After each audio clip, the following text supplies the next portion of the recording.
Alamin naman natin ang mga nakahakdang plano sa Samahang Basketball ng Pilipinas o SBP para sa long-term program ng Gilas Pilipinas. Para sa detalye, narito ang report ng teammate Paulo Salamatin. Walang panahon na mag-aksaya ng oras ang Samahang Basketball ng Pilipinas o SBP sa magandang layunin nito para sa long-term development ng basketball sa Pilipinas. Sa naganap na Philippine Sports Writers Association Forum kamakailan sa Maynila, ibinahagi ni SBP Executive Director Erica D na malinaw ang kanilang target, ang makapasok ang men's at women's 5x5 at 3x3 teams sa Olympics at mapasama ang Pilipinas sa top 16 sa world rankings. Sa kabila ng quarterfinals exit ng Gilas Pilipinas sa FIBA Asia Cup kamakailan, nananatiling kumpiyansa ang SBP na nasa tamang landas pa rin ang kanilang plano para sa basketball program ng bansa. For national teams, obviously the goal is to make the Olympics. No, there are 4 categories in basketball: 3x3 men's, 3x3 women's, 5x5 men's, and 5x5 women's. And we do believe that we have a chance to get to the Olympics for all those 4 teams. No, we have carved pathways for them.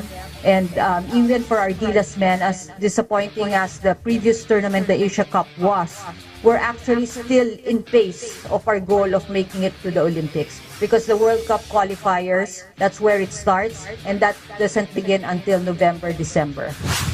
Bukod sa national squads, nakatutok din ang SBP sa grassroots at institutional support para sa mga kasapi at lokal na komunidad ng basketball.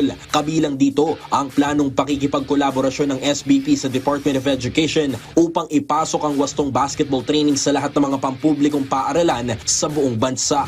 Of course, we also have to focus on our grassroots.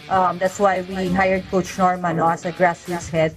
And under the grassroots program, we have talent identification, which he spearheads. We have our Coaches Academy under Coach Jong Yuichiko, where we try to develop more competitive coaches, no, to teach our youth, and also for our commercial teams, no, commercial level. Kasama rin dito ang Technical Academy na magsisilbing pangunahing pagmumulan ng pagbuo ng mga homegrown world-class referees at technical officials ng bansa. Basketball is habit forming, and if referees at the lower level do not make the right calls, our kids might be picking up the wrong habits. So we also want a pathway, no, for our referees to be Olympians also, or World Cup referees. That's what we want for them. Maliban sa mga planong nabanggit, isa rin sa tinatarget ng SBP ang pagkakaroon ng sariling facility para sa lahat ng mga miyembro ng Gilas. Paulo Salamatin para sa Atletang Pilipino, para sa Bagong Pilipinas.